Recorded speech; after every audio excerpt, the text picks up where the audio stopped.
ফেরেশতারা বলে ওয়ালাকা বিমিসলিন, মানে আল্লাহ যিনি দোয়া করতেছে তার কোনো রোগ বালাই থাকলে আগে তারে সুস্থ করে দাও। তাই জন্য অন্যের জন্য দোয়ার দরকার আছে না নাই? আল্লাহর হাবিব সাল্লাল্লাহু আলাইহি ওয়াসাল্লাম বললেন, দোয়া মুখুল ইবাদা, দোয়া হচ্ছে ইবাদতের নির্যাস। নামাজ পড়লেন, রোজা রাখলেন, যাকাত দিলেন, কিন্তু দোয়া করলেন না, তার মানে আসল নির্যাসটা আপনি মিস করলেন, ঠিক কিনা? আরেক বর্ণনায় এসছে আর দোয়া হুয়াল ইবাদা, দোয়াটাই নাকি ইবাদত। দোয়া যে করতেছেন এটাই ইবাদত। আওয়াজ করে পড়তে হবে আল্লাহু আকবার। এজন্য প্রতিটা সালাতে যখন আমরা নামাজে দাঁড়াই, যখন মুসল্লায় দাঁড়াই, আমরা যখন সূরাতুল ফাতিহা পড়ি, এর মধ্যে আল্লাহ একটা দোয়া শিখিয়েছেন, পড়েন ইহদিনাস সিরাতাল মুস্তাকিম, ইহদিনাস সিরাতাল মুস্তাকিম। ও আল্লাহ, show us the right path, show us the correct path। আল্লাহ আমাদেরকে সহজ সরল সিরাতাল মুস্তাকিম, ইহদিনাস সিরাতাল মুস্তাকিম।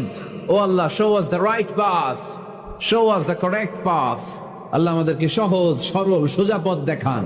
আল্লাহর হাবিব সাল্লাল্লাহু আলাইহি ওয়াসাল্লাম একবার খেজুর গাছের ডাল দিয়ে মরুভূমিতে একটা টান মারলেন, সোজা একটা টান, আর ডানে বায়ে অনেকগুলো দাগ কাটলেন। আল্লাহর হাবিব বললেন, ডানের ছোট ছোট রাস্তাগুলো শয়তানের রাস্তা, ওরা হাতছানি দেয়। আসো নাচের অনুষ্ঠানে আসো, গানের অনুষ্ঠানে আসো, মদের আড্ডাখানায় আসো, জুয়া খেলাতে আসো, ওইদিকে যাওয়া যাবে না। মুমিনের রাস্তাটা সোজা, এটা সিরাতুল মুস্তাকিম। এই রাস্তায় যদি একবার উঠে যান, ডানে বায়ে কোনো মোড় নাই, খালি চলবে, খালি চলবে, ইউটার্ন নাই, কোনো চৌমুহনী নাই। এই রাস্তা শুরু হয়েছে দুনিয়াতে, এই রাস্তার শেষ মাথা ঢুকে গিয়েছে জান্নাতে। এজন্য প্রতিদিন সালাতে আমরা পড়ি, আল্লাহ তুমি আমাদেরকে সরল সঠিক পথ দেখাও। আমরা যদি কোনোদিন রাস্তা হারিয়ে ফেলি, আমাদেরকে রাস্তা দেখায় কে? আমি যদি কোনোদিন পথ ভুলে যাই, হাতে ছানি দিয়ে কাছে নিও, মমতার বন্ধনে আমায় বেঁধে সব ভুল ক্ষমা করে দিও। পড়েন আমিন। এজন্য সালাতের মধ্যে দোয়া আছে না নাই? প্রতিদিন আমরা দোয়া করি, দোয়াটা পড়ি, কিন্তু অর্থ বুঝি না। এর চাইতে দামি দোয়া হতে পারে ইহদিনাস সিরাতাল মুস্তাকিম, আল্লাহ সিরাতুল মুস্তাকিমের পথ দেখাও, সোজা পথ। তো এজন্য দোয়ার গুরুত্বের কোনো শেষ নাই, এটা অনেক গুরুত্বপূর্ণ। ইটস অ্যান আর্ট, দোয়াটা একটা শিল্প, এটাকে আত্মস্থ করতে জানতে হয়। সব কাজের মধ্যে first class, second class, third class আছে না নাই? কারো দোয়া থার্ড ক্লাস দোয়া, কারোটা সেকেন্ড ক্লাস, কেউ করতে পারে ফার্স্ট ক্লাস দোয়া, ঠিক কিনা? দোয়ার মতো যদি দোয়া করতে পারেন, এটা হচ্ছে ফার্স্ট ক্লাস দোয়া, মুহূর্তে আরশে পৌঁছে যায়। এটাকে রপ্ত করতে হয়, এটার মধ্যে আবেগ জুড়ে দিতে হয়। অনেকে দোয়া করে আবেগ নাই, আছে না নাই? জুমার দিন দেখবেন নামাজ পড়ে ইমাম সাহেব দোয়া করতেছে, অনেক মুসল্লি দোয়া করতেছে, ওদিকে তাকায় আছে, হাত কিনতে এইভাবে, আর তাকায় আছে জানালার দিকে, ও কি দোয়া করতেছে, আছে না নাই? এজন্য দোয়াটা করবেন কায় মনোবাক্যে, খুব আন্তরিকতা দিয়ে, হৃদয় থেকে।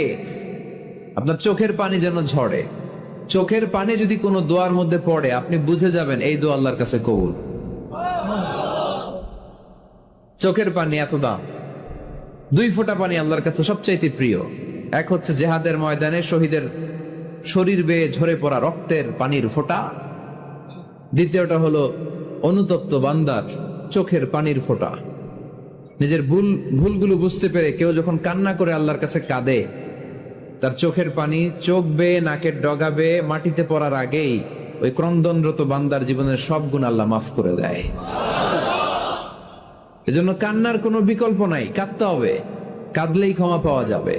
তাহলে দোয়া হচ্ছে একটা আর্ট, আমরা বুঝলাম। ইটস অ্যান আর্ট, এটা শিল্প, এটাকে আত্মস্থ করতে জানতে হয়। কেমন করে এই দোয়াটা করলে দোয়া কবুল হয়, কখন করলে কবুল হয়, এটার প্রসিডিউরটা কি, what is the mechanism two be accepted hour সাপ্লিকেশন, কেমন করে কবুল হবে, আজকে এই মেকানিজমটা একটু আমরা জেনে যাব ইনশাআল্লাহ। পড়েন, রাজি আছেন তো সবাই?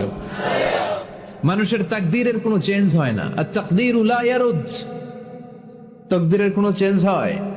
মহাবিশ্ব সৃষ্টির 50,000